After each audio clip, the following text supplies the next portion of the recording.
Welcome everyone to our BJJ podcast for the month of April. I am Andrew Duckworth and a warm welcome from your team here at the Bone and Joint Journal. As always, we'd like to start by thanking all of you for your continued comments and support, as well as a big thanks to our many authors and colleagues who've taken part. We hope that you're continuing to enjoy our podcast and all our translation work delivered from your team here at the Journal. Our podcast continues to focus on papers published each month here at the BJJ, as well as our special edition podcast series that includes our insights from the US, along with the specialty editor series with our invaluable specialty editors here at the Journal, both of which we're continuing into this year. So today for our monthly podcast, we're actually discussing two papers, and I have the pleasure of being joined by NIHR research professor Dan Perry from Alder Hey Children's Hospital in Liverpool to discuss two studies that have been published in this month's edition of the Journal. The first is the British Orthopaedic Surveillance BOSS study on Perthes disease, the epidemiology and two-year outcomes from a prospective nationwide UK cohort study.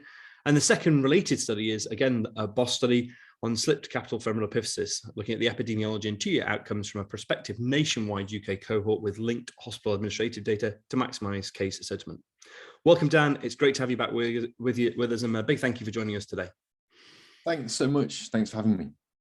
But I thought we would start off with the Perthes paper that you've published, the aim of which was to explore and inform the epidemiology and treatment of Perthes disease, looking at disease frequency, case mix, the interventions used, as well as some surgeon and patient reported outcomes and safety. So Dan, just briefly, if you could give us an introduction to the paper and maybe some background to the current literature on the management of Perthes disease currently in the UK and any current treatment trends that there are out there. Yeah, sure. Okay, so perhaps if we start right at the start about why we set about these two studies together. So the two studies together were so when I started this, I wanted to do trials in Perthes disease and I wanted to do trials in slipped capital femoral epiphysis. But one of the big challenges in doing trials is that we don't know a lot of the fundamental details.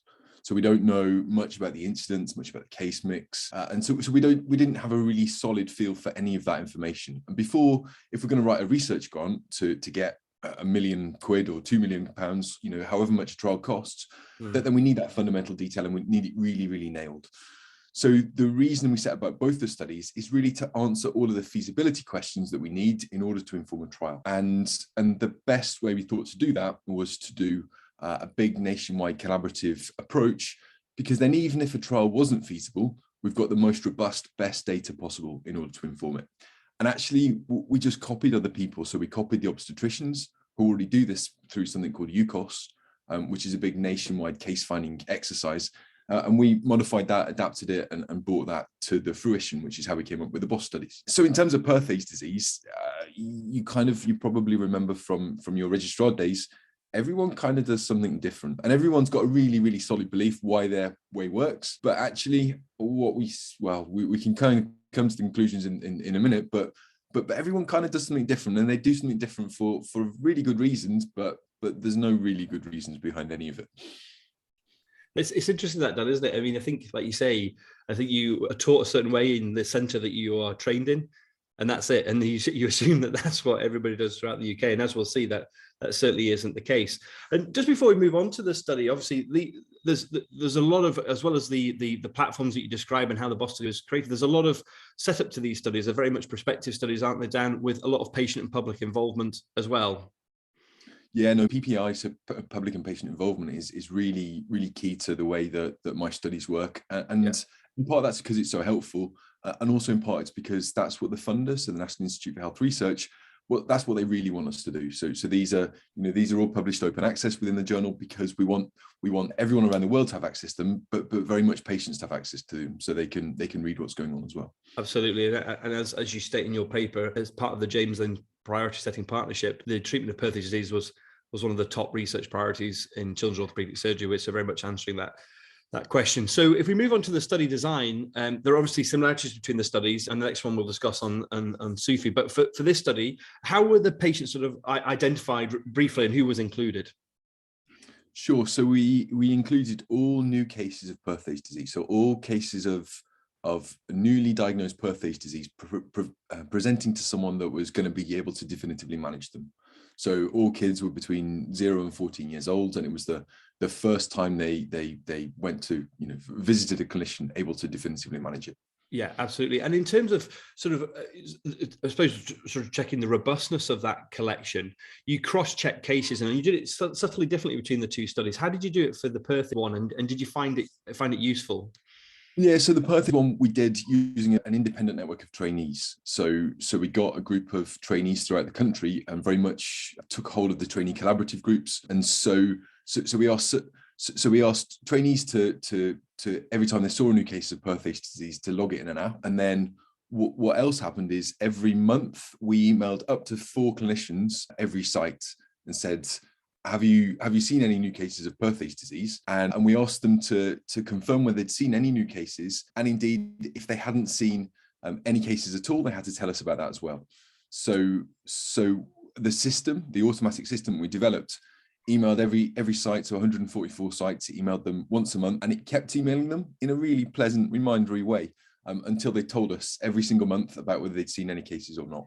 Yes. So it was quite a robust mechanism to, it was the most robust way we thought we could do the Perth one. So we got this independent network of trainees, we got this independent network of consultants. And if a trainee spotted one that the consultant hadn't told us about, then it automatically emailed the consultants and said, "Oi, you haven't told us about this case. Please, will you?" And so that was as good as we could make it, I think. Absolutely. I think, and like you say, for something like this, it's as robust as it can be. So if we move on to sort of the data collected and what was collected, what were the main things you wanted to look at, and including, I suppose, sort of outcomes and the problems you looked at? Yeah, sure. Okay, so the kind of primary aim was to have a really good, robust idea of incidence and case mix. So number of cases and what those cases look like in terms of the stage of disease that they present and how they present. And so that was the kind of fundamental initial data collection. And we followed all those cases to 2 years, and we followed them all up to 2 years with surgeon-reported information. So in Perthes disease, we asked for details at 1 year and at 2 years on how those cases were doing. And also in some centres, we got them to collect patient-reported outcomes. Yeah. And so patient-reported outcomes were linked to that initial data, to those surgeon-reported data. And when you say certain hospitals, that were just if they sort of agreed or they had the capabilities to collect those problems, was it, Dan? Yeah, so it was very much so in order to collect problems from patients, we needed separate approvals from the hospitals. So we couldn't just open that in all hospitals. If I were to do this again, I'd do it slightly differently. So I wouldn't need that initial permission from the hospitals. But this is all part of the learning process. When we started this, children's orthopedic surgeons had never done any research. And now we're kind of getting better at it. And this is our first really big getting better at it. Yeah, absolutely. So if we move on to the analysis, Dan, before we come on to the results, I wasn't going to go into too much detail here, but just really looking at the analysis you performed and why, in particular, looking at sort of the models you looked at. Mm-hmm.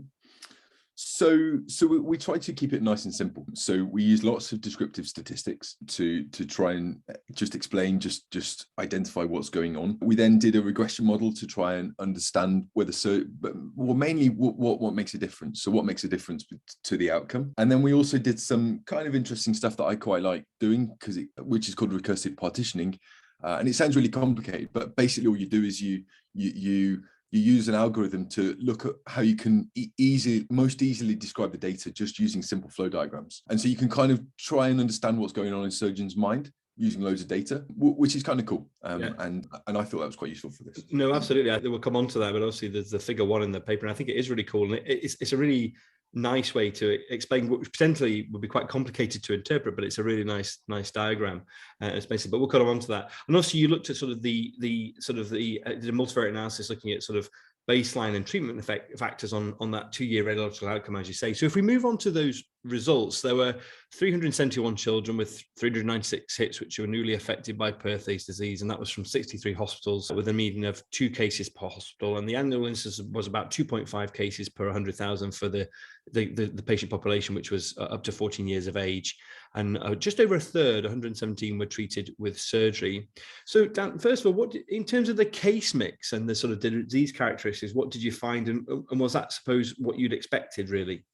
Yeah, so it kind of was what we expected. So looking at I've done lots of work on the epidemiology of Perthes disease in the past, and so looking at the incidence data, the incidence was perhaps a little bit lower than what I'd expected. So we found 2.5 cases per 100,000. And previously we've seen about 4 or 5. So some of my work in the UK, some of my previous work in the UK has found 4.8 cases per 100,000. So it perhaps was a little bit on the lower side than what I'd expected. But having said that, aside from that, it was exactly what we'd expected to find. We found what I find exciting, which is a log normal distribution in terms of age, which is a bit geeky. But all that means is that you have a kind of peak onset around 5 years old, and you have there's about the same between 3 and 5 years old as there is between 5 and 12 years old. And in terms of, it's interesting, just go back to the instance very briefly. I mean, there is some evidence so that that might be correct, though, isn't it? It might not be that cases have been missed. Just to clarify, there is a feeling that maybe the incidence of Perthes is declining. Is that correct, Dan? Yeah, so we showed in multiple data sets that the incidence of Perthes disease is declining. So Perthes disease is very much a disease of deprivation, so a disease of lower social conditions. And that's not to say that everyone, that all children with Perthes disease are from poor backgrounds. It's very much like a lot of cancers and indeed death, that there's, anyone can get it, but it's just slightly more common in those social groups. Absolutely. And in terms of the treatment decision making, if we come onto that, I thought it was really interesting in terms of not only if you could sort of describe what the interventions were that people got, but I suppose more importantly, that the treatment decision making, how this maybe evolved over that 2-year period for the clinicians. Yeah, no, that was really interesting. So what we asked at first is we asked whether, so when people first presented, so the 350 or so cases, we asked how many got a plan in place. 249 got a plan in place at the very beginning, and we asked, so we fitted that into what we perceived was what was the common how we perceived it's commonly done. So commonly we know that. Well, at least we thought we know that surgeons were very reluctant to operate on the kids under 6. We thought that there was some basis on what the X-rays looked like, and some basis on whether the kids were stiff or not. And all of these we thought fitted into a kind of decision model. And so with a preconceived decision model, we fitted all the data together and quantified on how many kids had surgery and how many kids didn't have surgery based on the pre-specified decision model, and said in each group what proportion were receiving surgery and what proportion weren't, to try and understand what the variation was and whether we could predict what the variation was likely to be. And the summary was we couldn't. We were really bad at it. So based on previous decision models, at least what I thought was best practice, it kind of just didn't work. It just didn't make sense. And then we asked the computer to make sense of what was happening. And when the computer made sense of what was happening using recursive partitioning, so what it does is instead of taking what we think is the right decision model, it looks through all the data points we've put in at what was the most predictive of getting surgery or not getting surgery. And basically, forget about age, forget about X-rays, it's just about stiffness. It's about stiffness, yeah. So if the kids were stiff, then they wanted to get surgery, and if they weren't stiff, then they didn't get surgery. And I think it's fascinating, that, Dan. And that figure 1, like I say, I would encourage all our listeners to go and look at it. I think it's really interesting how that breaks down. And like you say, it just really comes down to stiffness really more than anything. It's really, really interesting. And if we sort of move on to sort of the outcomes, I mean, surgeon-reported outcomes, you had that in 89% of patients, which is 2 years, which is amazing. But what did you find in particular on regression, looking at the sort of independent predictors of a poorer radiological outcome then? Yeah, so perhaps the first thing to say is that the stiffness made absolutely no difference in that regression. Yes, absolutely. Which was my favourite thing. It was so important to surgeons, but it seemed absolutely not to make the blind bit of difference in the actual results. Yeah. So what we saw, so firstly, I think what's important to say is what we saw we expected to see to a certain extent. So we saw that younger kids do better or older kids do worse. We saw that the more radiographic collapse you have, the worse your outcome. Mm-hmm. So we kind of knew those things, but that's quite helpful because it tells us that what we're seeing is actually kind of makes sense of previous data. And it also tells us that girls do worse than boys. Yeah. And so we knew all of those things. So then it tells us about stiffness, which we've already talked about, making absolutely no difference at all. And also surgery made absolutely no difference at all. It didn't seem to show the blindest bit of difference to the ultimate outcome, which was about Stulberg grade. Yeah. So absolutely. About the surgeon-reported Stulberg grade. You're right. Yeah, I might just maybe pick up on the surgery when we talk about the SCFE one as well, because I just wanted to, but we'll come back to that. But in terms of the, just finishing off the results, in terms of complications, as you state, with either treatment, thankfully they were relatively rare. I think what was really sort of, it was quite powerful to me was the problems, in terms of, this is, I believe, is the first study that really has reported problems in Perthes disease of this nature. And just quite sadly, really, the impact it really has on children, in terms of actually quantifying it from their point of view. It's quite sad, isn't it? The impact it has. I know we assume it would be, but actually having that data is quite, I don't know, it hit me quite hard, that in terms of how these kids are impacted by this disease. No, absolutely. This is a disease which really affects their whole life. It affects not just their life, it affects the life of their family. And I think that kind of quite clearly come out of it. And it's not just their physical health, it's, their emotional, social, school health. Like it's every part of their life is affected by this disease. Yeah. And comparing it to, so we used a tool called PTQL, which is a quality of life tool in kids, and comparing their outcomes to kids with other diseases, this affected their life as much as any rheumatological condition might. And in fact, even many of the cancers, this really affects their life in a really big way.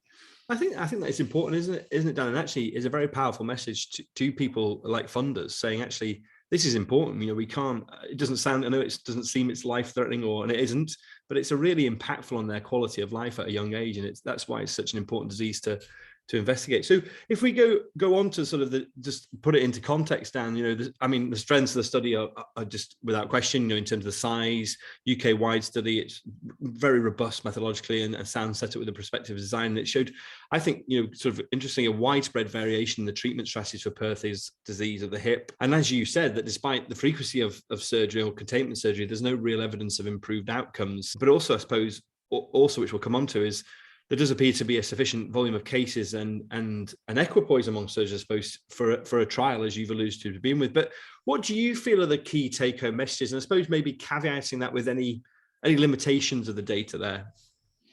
Sure. So I think, firstly, to address the key take-home messages. So I think the key take-home message for me, and this is talking as a surgeon that does a lot of Perthes disease surgery, because that's kind of my normal. I think the key take-home message for me is that the reason to do surgery is certainly a lot less clear than perhaps I thought it was, or perhaps I believed it was. And so for me, I completely believe a trial is necessary, and I believe a trial is possible.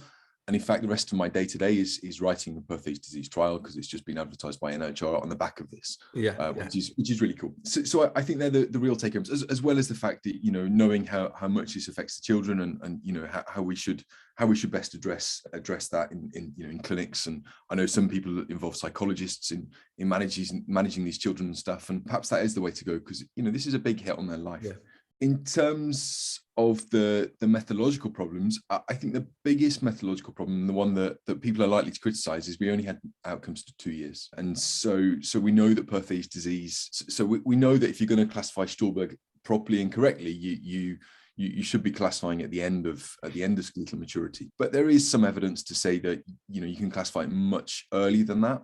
So certainly at 5 years you can classify it reliably. I think the really big useful thing that we showed, and I pointed out before, is the fact that although we've classified it at 2 years, all of those things that we said were going to be important, so female sex, older children, more radiological involvement, or having worse outcomes, well, they all came out in the wash. We saw all of those being important. And so even though we're only classifying it at 2 years, I still think this is giving us really reliable information on what's actually going on.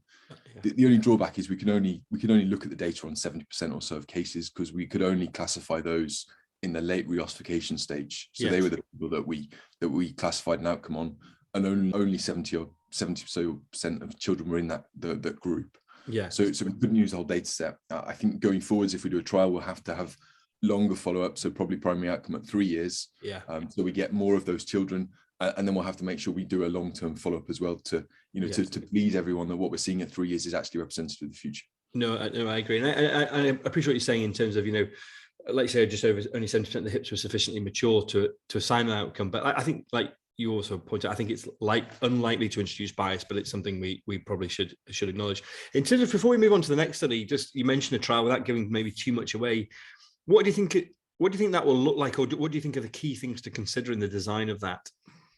So So the trial is going to be of containment versus no containment. So we're going to look at children, or almost certainly 5 years and above. We're going to look at containment surgery versus no containment surgery.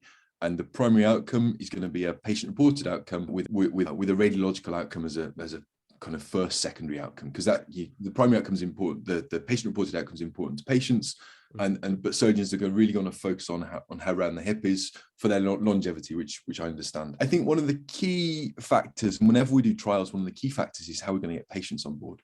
Yeah. And the key difficulty is that these patients are really, really sore. They're often they need to go in wheelchairs for short periods. There are lots of painkillers. They're not going to school, and we're saying to the parents, look, we can do nothing, or we can do surgery.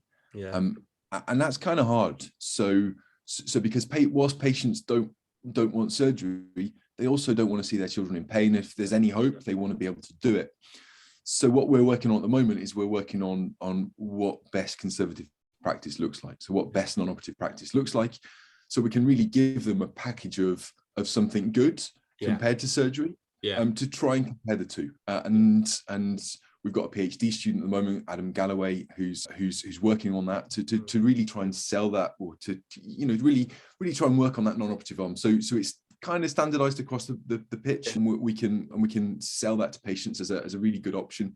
Yeah. And I think looking at the data from this and looking from other studies, I think it probably is a good option. Yes. All of the previous evidence that said surgery for Perthes disease, it was all pretty weak. It was all based on post-hoc analyses.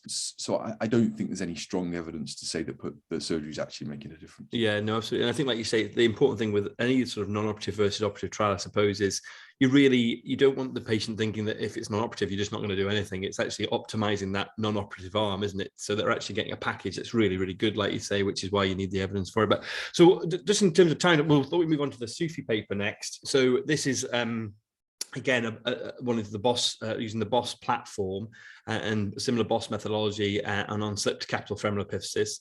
And again, the aims were similar to explore and inform the epidemiology and treatment of disease. And again, just a brief background maybe to the paper, Dan, and again, where we are in terms of standard treatment for it and what the evidence is like. Sure. So the real background to this is when I was a lec kind of 10 years ago now in Warwick University, we were going to set up a trial of Perthes disease. So I'm on the wrong disease. Going to set a trial up of SCFE, and it was going to be called the BOSS trial. Okay. So it was the British Orthopedic SCFE surgery trial. Okay. And it was a really, really complicated trial, and we wrote it and pitched it to the funders, and they were the ones that came back and said, look, you don't know all of these information, you can't possibly do a trial.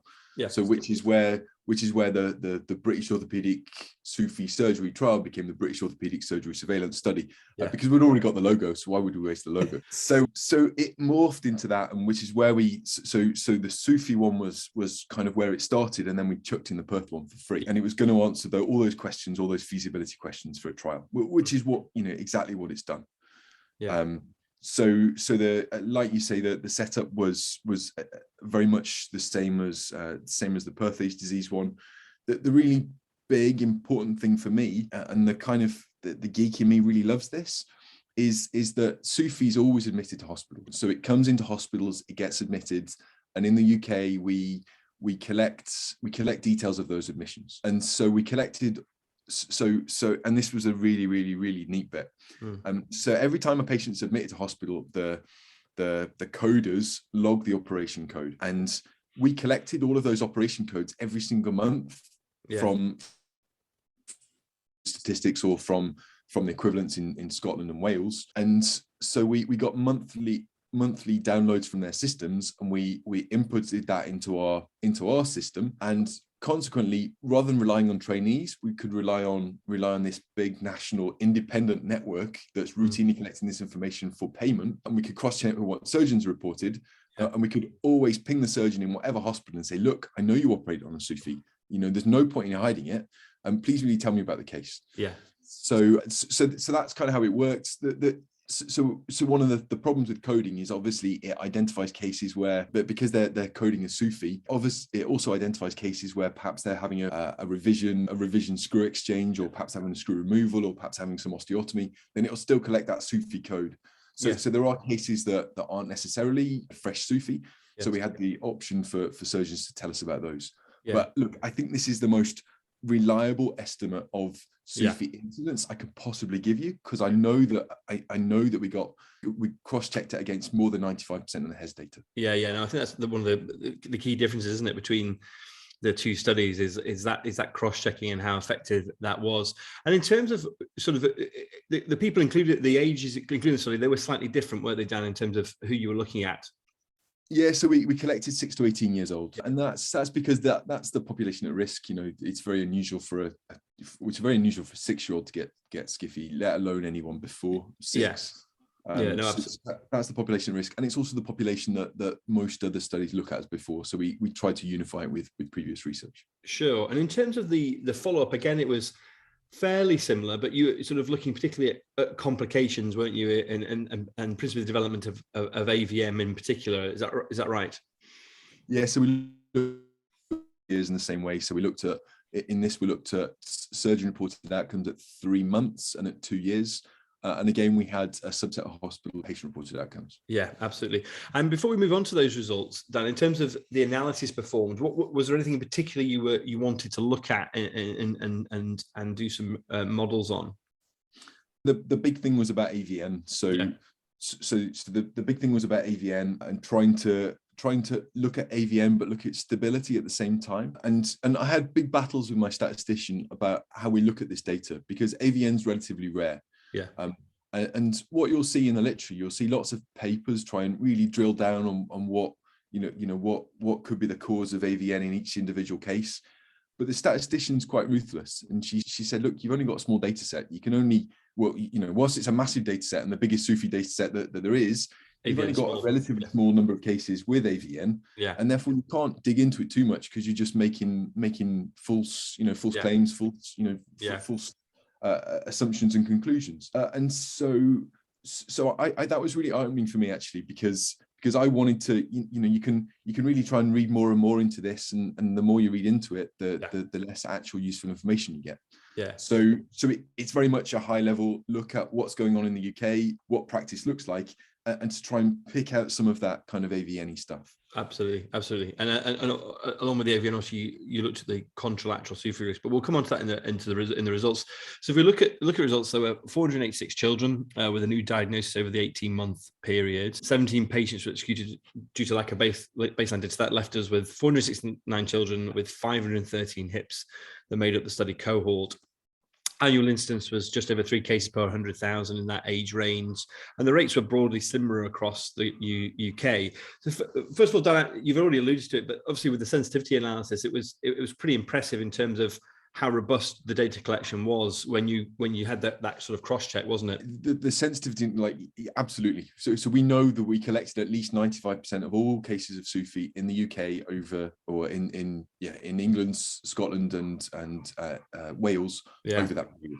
Which is kind of cool. That is really cool. I think that's really cool, and it's such a powerful. And it also reinforces actually that when you have studies like this and you set them up like this, people contribute to them. It's not that people forget about them, and I think it reinforces the methodology of the platform. Really, I think. So in terms of sorry, carry on. I should just thank all the surgeons, because this isn't just me. This is 250 authors on this paper in the collaborative. So this is really what kickstarted children's orthopedic research in the UK, and there's so many good people taking part. So thank you. No, absolutely, Dan, absolutely. So if we move on to the case mix and disease characteristics as we did for the previous paper, again, was it what you expected to see? Was it sort of consistent with what we already knew?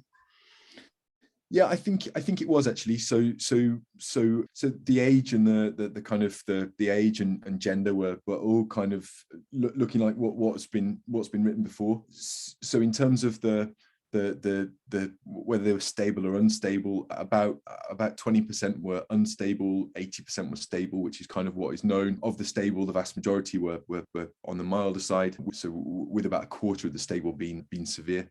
So it was broadly what we were expecting.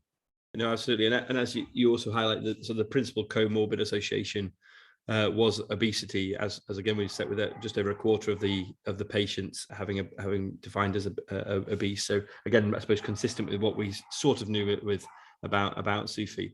In terms of the treatment, then, in terms of what what the intervention they had, again, it was quite interesting. You lay it out really nicely in figure 1, but the sort of fairly consistent in terms of how people are treating these, would you say? Yeah, no, fairly consistent. So we tried to lay it out based on what we thought people might be doing. So what we thought may influence practice. So we split it up into stable and unstable. In terms of the unstable ones, that there's about half of people are treating them urgently, so treating them as an emergency. About half of people are saying, look, that there's something going on. There's some sort of inflammatory soup. Let's leave them in bed for a couple of weeks, which is a very, very UK approach. And if you've got international people listening to this, they'll say, what are they doing in the UK? Because if ever I talk about that in America, they just think we're bonkers for leaving them in bed for 2 weeks. Yeah. So there is that, which originally came from, I think it was Mr. Cattrall that kind of popularized that from Stanmore.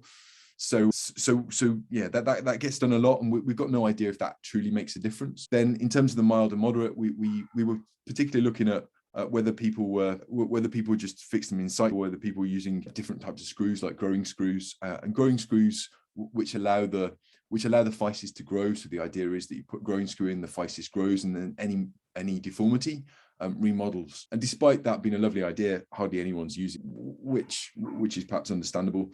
And then the severe SCFE were the ones where there was quite a lot of variation as well, whether people were fixing them in sight, or whether people were doing big osteotomies to try and reduce it back to where it came from. Yeah, I saw that sort of with that severe deformity group, there's open reduction was about 44%, wasn't it? And it's very different, whereas it was only 9% in the mild and moderate deformity. So quite a notable difference there. So in terms of the main outcomes you were looking at, in particular AVN, what did you sort of see with that, and what sort of risk factors did you see? Sure. So there was AVN actually in everyone. There was AVN in the mild and moderate group. There was AVN in the severe group. In the stable group and the unstable group, which kind of surprised me a bit, because in fact there was even AVN in the contralateral side, in the opposite side. People pinning things prophylactically. There was even a case of AVN in there. So there's AVN everywhere. It really kind of bowled me over. The risk factors for AVN are the ones that we know about. So the risk factors are if you've got an unstable slip, then our data said that you've got a 4.5 times risk of getting AVN. So 4.4 times the odds. And also if you do an open reduction, so if you do an open reduction, you've got about 7.5 times the odds of getting AVN. So they're the big two risk factors for getting AVN. Yeah, and doing an open reduction or having an initially unstable slip. And then just going into that a little bit, do you think as well is that which one comes first? Is it the open reduction which is causing the AVN, or is it the fact that the open reduction is more common in the severe deformity, which is maybe more associated? How do you sort of break that down? Yeah, sure. So this is where I was arguing with the statistician a bit to try and break that down further. So in the end, the as far as I got was to include it all in a regression model, and that's as far as she'd let me go. So including it in a regression model, so statistically we should be adjusting for the other thing. So if we adjust for both things together in the same model, it tells us that doing an open reduction has got a bigger risk of AVN than actually the slip itself. Yeah. Absolutely. It may not please everyone, but that's as but that's where it's at. And then we try to adjust to say, look, if you're a more experienced surgeon, doing the open reduction, does that change your risk of AVN? And actually it didn't. We didn't see that. No, absolutely. And just finishing off the sort of results, I think similarly, in terms of the PROMs, that have a huge marked impact on health, particularly evident in that physical health domain. But just the final sort of, I suppose, one of the other controversial topics for the SCFE, in terms of the contralateral hip, what did you sort of see in terms of what people did and how that affected outcome? Sure. So in terms of what people did, variation's huge on what people do to the opposite side. I don't remember the exact number of who fixed the opposite side or not. I think 120 underwent prophylactic fixation. I think it was. Yeah. I knew you'd be more prepared than me.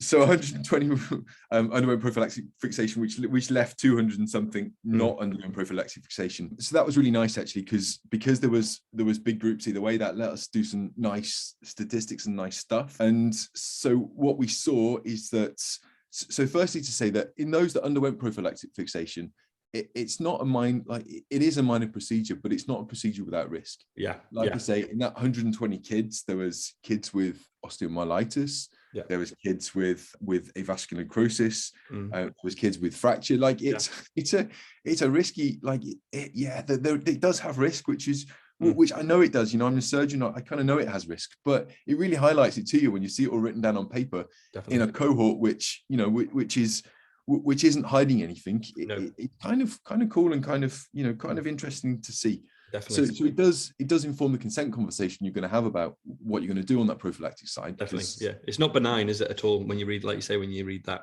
No, it's not benign. And you know, you may think you're the best surgeon in the world, but you're still going to have complications, because this isn't this isn't a difficult procedure for anyone. So I don't really perceive that you know, a lot of experience is going to make a huge difference. No, I agree. And then in terms of the ones that we fix, in terms of the ones that we didn't fix, we then did some nice Kaplan plots to look at the risk to look at SCFE on that side. So in total, about 10% of those had a late SCFE on that side, and we tried to break that down to look at why that may be happening. So broadly, there was no difference between boys and girls, but there was a difference if you were younger. Yeah. So the younger children have got a much higher risk of contralateral SCFE if it wasn't prophylactically pinned. Again, we put that into a regression model. So we put all of the different factors that could predict contralateral slip into a regression model, and the only thing that made any difference was age. And the cutoff you found was about 12 and a half years, wasn't it? But that's obviously from the modeling. Yeah. So it's really clever, actually. The computer spits out a model of what the best cutoff is, and the computer's model of best cutoff was 12 and a half years. Yeah. Which I thought was a really helpful little guide to what might be a useful tool.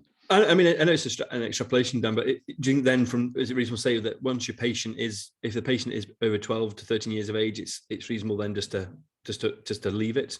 Certainly, is the evidence strong enough for that, do you think? So if you're going to organize that, if you're going to study that properly, you'd have to try and weight in the relative risks of complications and the relative risk of SCFE. Yeah. But if you're going to take it at the simplest level, yes, I think a very simple level that 12 and a half is a good guide, and certainly it's a guide that I think I'm probably going to use in my clinical practice on whether I should pin the other side or not. Yeah. Because it's kind of easy to remember, and it's a useful tool. And it makes sense, doesn't it? Absolutely. Yeah, I agree. So in terms of, finally just sort of putting it all into context again, a huge study, great methodology, prospective design, and it is really, and certainly from my reading around it, the most comprehensive study in the literature on SCFE. And, that you found this association between time to diagnosis and the severity of the disease in the study, along with some of the barriers associated with making that diagnosis, and also the wide variation in treatment practices and the implications that potentially has for these children. So Dan, what were your sort of key take-home messages for you in terms of for this study? I suppose, again, caveating any limitations, but what do you want the sort of listeners to really take home from it? So I think what I want them to take home with it is SCFE is rare in all centres. So the average number of SCFE seen, I think, was 2 over the 18-month period. So it's a relatively rare disease in pretty much everywhere. Yeah. So if there is complicated SCFE, then so complicated SCFE, I mean kind of very young SCFE, unstable SCFE, very severe SCFE, then I think it's completely reasonable for it to go to specialty centres who've got more expertise. And I think the kind of GIRFT approach is increasingly adopting that. So I think that's probably fair, and I think most people would agree with that. I think there is a risk of AVN, and there's an inherent risk of AVN. The inherent risk of AVN and the risk factors associated with it, I think you were mentioning. Okay, fine. So there's an inherent risk of AVN, and there's obviously multiple risk factors associated with it. One of the things for me, actually, one of the things that perhaps doesn't come through in the paper as much as I found interesting was that, so we asked people to indicate the delays in getting a diagnosis, and we have wrote about it briefly, but we looked at all of the different reasons for the delay, and it was absolutely astounding how many reasons for delaying SCFE there were. And there were lots of different reasons, and broadly it was either the family thinking there was a pulled muscle, or the GP thinking there's a pulled muscle. But there was also loads of missed cases of diagnosis. That was, an X-ray showing a SCFE, but the radiologist missing it, the A&E doc missing it, the orthopedic surgeon missing it, people forgetting to take a frog leg lateral. there was loads of reasons why SCFE gets missed. Yeah. And I think if you're gonna, you just need to remember to think about SCFE in kids of this age, so kids between 10 and, especially 10 and 14 years old, the kind of peak age. If they got knee pain, then think about their hip. Yeah. And I know we're all orthopedic surgeons. I know we kind of know that, but I can prove to you that we don't all know that. Yeah, no, absolutely. And I think it's one thing I took from it, particularly the discussion you talk about that nicely, and actually the importance of continuing education and getting to these patients and diagnosing these patients early. And I suppose just finally, Dan, as I asked you for the previous one, what's next? Do you think what is the obviously a trial? What would come next for you in this sort of pathway for the management of SCFE? Yeah, so a trial is on the cards. In fact, a trial's been funded, and we're setting up at the moment. It's called the Big Boss trial. So the big British orthopedic SCFE surgery trial. Okay. It's about big slips. It's about severe SCFE. Yeah. So we're gonna take all the SCFE. So the definition of severe we're using is any SCFE which the surgeon believes is going to result in significant impingement. So we're going to randomize those between pinning in sight and open reduction. Yeah. Okay. So that's the Big Boss trial. That's been funded and that's coming. Yeah. Aside from that, so there is this question about the unstable ones, about bed rest versus not. I think that's a really, really tough trial. Yeah. And if I'm honest, I think unless we've got a really, really strong international trials group that's behind that, I think that's going to be a hard one to answer. Okay. And we're going to have to leave that to kind of Boss, the big observational study, to kind of to park that there. I'm afraid I don't think there is much of a question in mild SCFE. I think people are generally pinning it in situ with a single screw, and I think that's that's a very well accepted approach. Yeah. There are these newer screws. There's not a lot of appetite for them. From looking at the X-rays we saw, so we got all of their X-rays. If I'm honest, so I haven't got any quantitative data, but there wasn't a lot of amazing remodeling happening in the majority. Right. So I'm not so convinced about the growing screws, but hey, that's just my opinion creeping into a science talk. So I'm sorry. And what about and I suppose finally, what about the contralateral hip, Dan? Is it, could you do a trial in that? Do you think is that possible? Yeah, no, I think a trial is possible in that. I think a trial is possible, and so one of my supervisors, my mentor on this, who's an obstetrician, and that's because it's because we stole the approach from the obstetricians. So Marion Knight, she's a professor of public health obstetrics, and her main thing is, look, why are you not doing a trial of the opposite side? Because that's what the data is screaming for. And so I think that's something we will have to address. Yeah, no, absolutely. So we'll get on with that. Thanks for reminding me.